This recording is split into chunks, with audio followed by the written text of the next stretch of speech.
කොනිචිවා ඔයාලා හැමෝම මගේ YouTube channel එකට ආදරයෙන් පිළිගන්නවා. අද අපි යන්නේ ජපානයේ චිබාවල තියෙන ලස්සනම ෆාම් එකකට. ඒකේ නම තමයි මදර් ෆාම්. ගොඩාක් කාලෙකට කලින් මේ ෆාම් එකට යන්න ආසාවක් තිබුණත් අන්තිමට අපි ගියේ බබා ඉපදිලා අවුරුදු 1කමාරකුත් වුණාට පස්සේ. මම ෆාම් වලට යන්න හරිම ආසයි. ලංකාවේ ඉන්නකොටත් නුවරඑළිය ගියොත් අඹේවැල ෆාම් එකට යන්න නම් අමතක කරන්නේ නැහැ. සමහර විට ඒ සත්තු දිහා බලන් ඉන්න එයාලා ළඟට යන්න පුළුවන් හින්දා වෙන්න ඇති. බබත් වැඩිය සත්තු දැකලා නැති නිසා අපි ඉතින් මෙතෙන්ට යන්න තීරණය කළා. ටෝකියෝ වල ඉඳලා චිබා පැත්තට යනකොට ගස් කොළන් වලින් පිරුණු නිදහස් පැත්තකට යනවා වගේ දැනෙනවා. අපි මේ ෆාම් එකට ගියේ මාර්තු මාසේ මැද දවසක. ස්ප්‍රින්ග් එක නිසා හැමතැනම මල් පිපෙන කාලය තමයි මේ. හැබැයි සකුරා නම් තාම පිපිලා තිබුණේ නැහැ.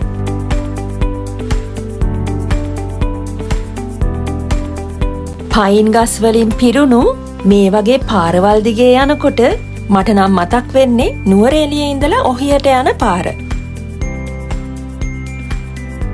ඔන්න ඉතින් අපි ආසාවෙන් යන්න හිටපු මදර් ෆාම් එකේ තමයි දැන් මේ ඉන්නේ.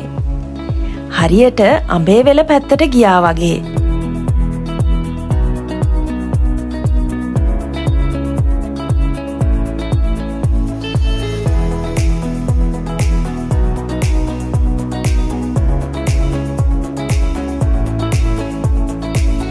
අපි ටිකට් අරගෙන ඇතුළට ගියා.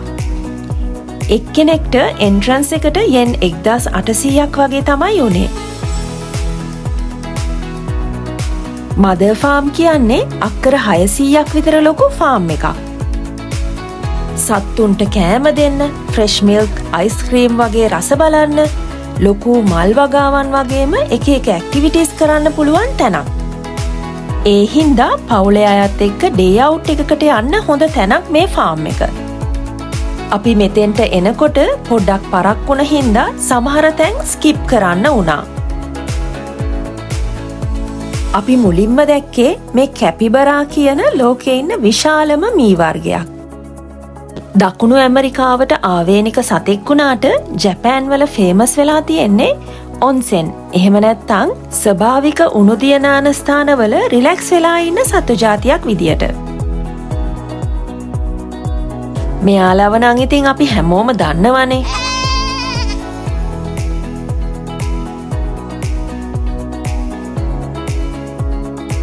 සත්තුන්ගේ තීම් එකට හදපු ෂටල් බස් තිබුණා එතෙන්ට එන අයට එක තැන්වලට යන්න පහසු වෙන විදියට.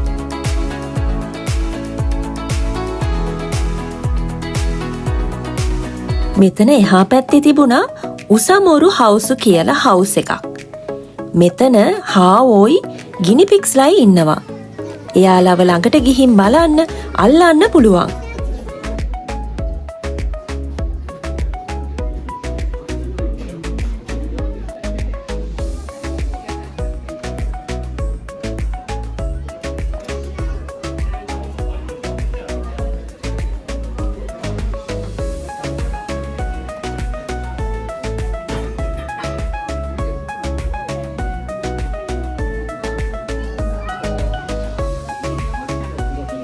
මේ ඉන්නේ ගිනිපිග්ස්ලා. හරිම පුංචි කියුට් සත්තු జాතියක්. ගොඩක් අය මෙයාලව පෙට්ස්ලා විදියට හදා ගන්නවා.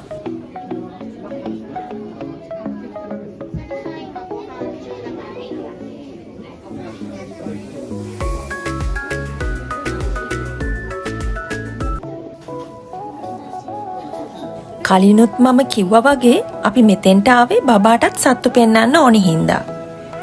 එයා මේ ෆස්ට් ටයිම් තමයි හාවෙක්ව ඇල්ලුවේ.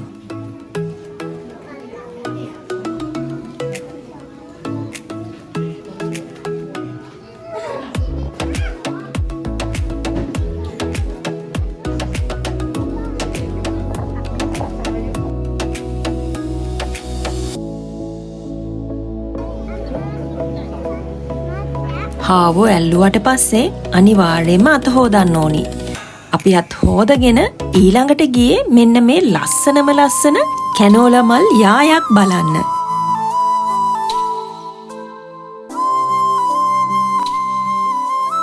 මේ තැන නම් හරියට හීනයක් වගේ. ස්ප්‍රින්ග් එක ලස්සන කරන්න මේ කහපාට මල් වලටත් පුළුවන්. හිතම සැනසෙන හරීම ලස්සන තැනක්. ඇත්තටම අද අපිට බලන්න ලැබුණු ලස්සනම සීනරි එකක් තමයි මේ.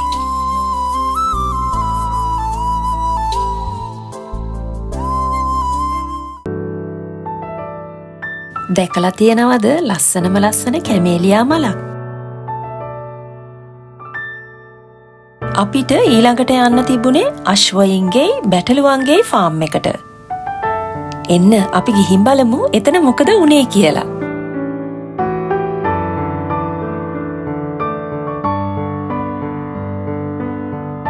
යන අතරමඟ අපිට ෆොටෝ එකක් ගන්න තැනකුත් තිබුණා. අපි මුලින්ම ගියේ අශ්වයෙන් එන තැනට. එයාලා ළඟට ගිහින් අපිට කෑම දෙන්න පුළුවන්. යෙන් 500කට මේ වගේ කැරට් කප් එකක් හම්බ වෙනවා. කොහොමද මේ කප් එක ගන්නේ? ලොකු අය වගේම පොඩි අයත් කොහොමද අශ්වයින්ට කෑම දෙන්නේ කියන එක විස්තර කරලා තිබුණා. මේ මැෂින් එකට සල්ලි දාලා ටිකට් එකක් ගන්න ඕනි. ඒ ටිකට් එක එහා පැත්තේ තියෙන බොක්ස් එකට දාලා තමයි අපිට කැරට් කප් එකක් ගන්න පුළුවන්.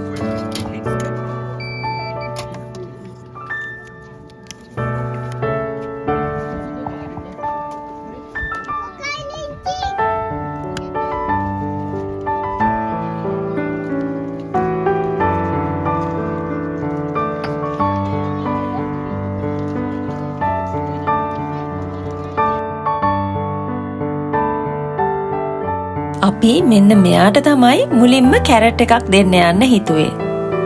බබාලටත් දෙන්න පුළුවන් විදිහට පොඩි හෑන්ඩ් ගාඩ් එකක් වගේ කප් එකක් තිබුණා. එතකොට එයාලටත් බය නැතුව දෙන්න පුළුවන්.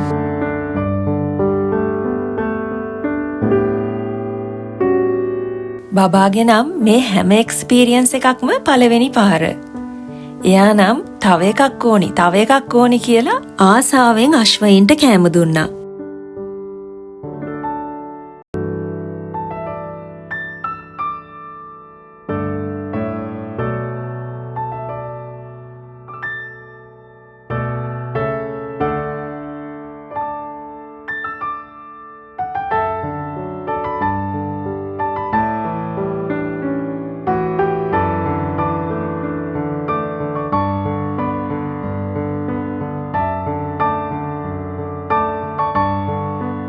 මට නම් ටිකක් ළඟට යන්න බය හිතුණත් බබත් එක්ක එයාලට කෑම දෙන්න පුළුවන් වුණා.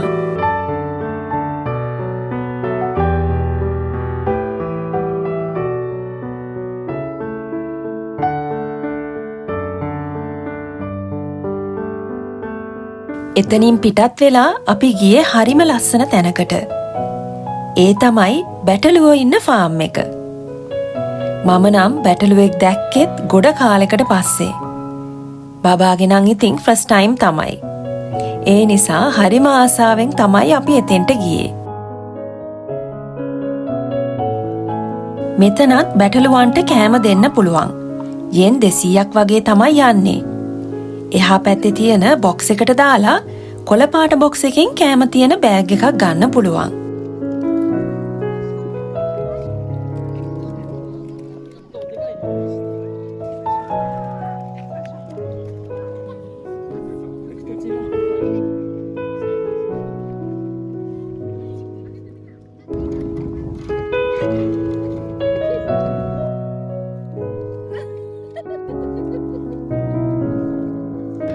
මෙන්න මේ බව්වෝ සෙට් එක තමයි මෙතන ඉන්න බැටළුවන්ව බලාගන්නේ.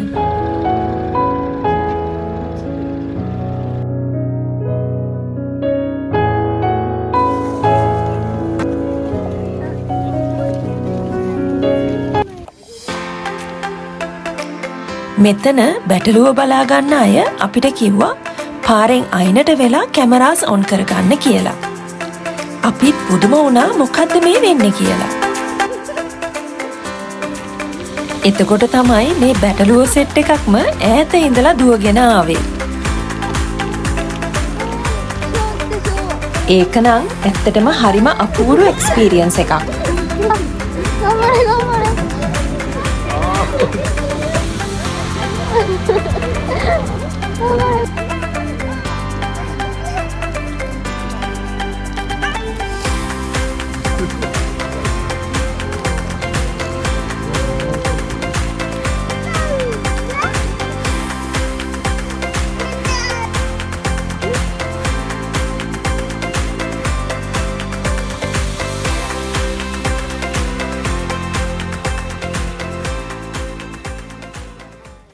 ඊළඟට අපි ගියේ එතනින් පහළ තිබුණු බේබි ලෑම් සෙන්ටර් එකට.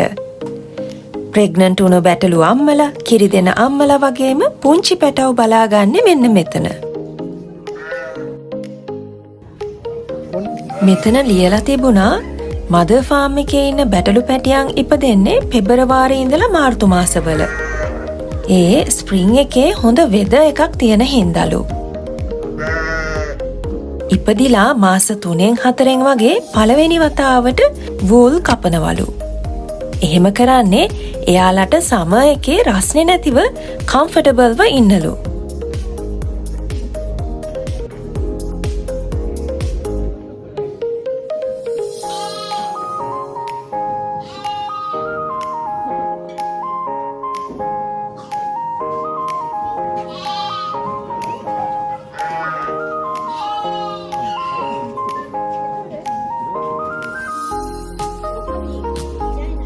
අපිත් මෙතන ඇති වෙනකම් බැටළුවෝ බලලා එළියට ආවා.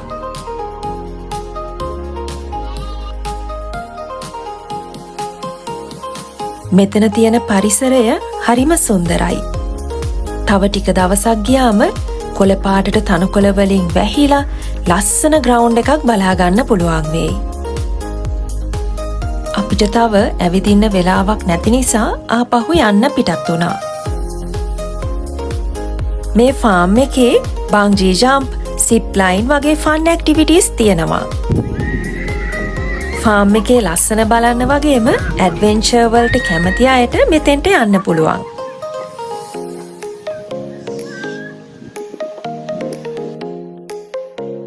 එතන මේ ලොකු ග්‍රවුන්ඩ් එකේ පොඩ්ඩක් බබාට ඇවිදින්න දීලා අපිත් පොඩ්ඩක් වාඩි වෙලා හිටියා.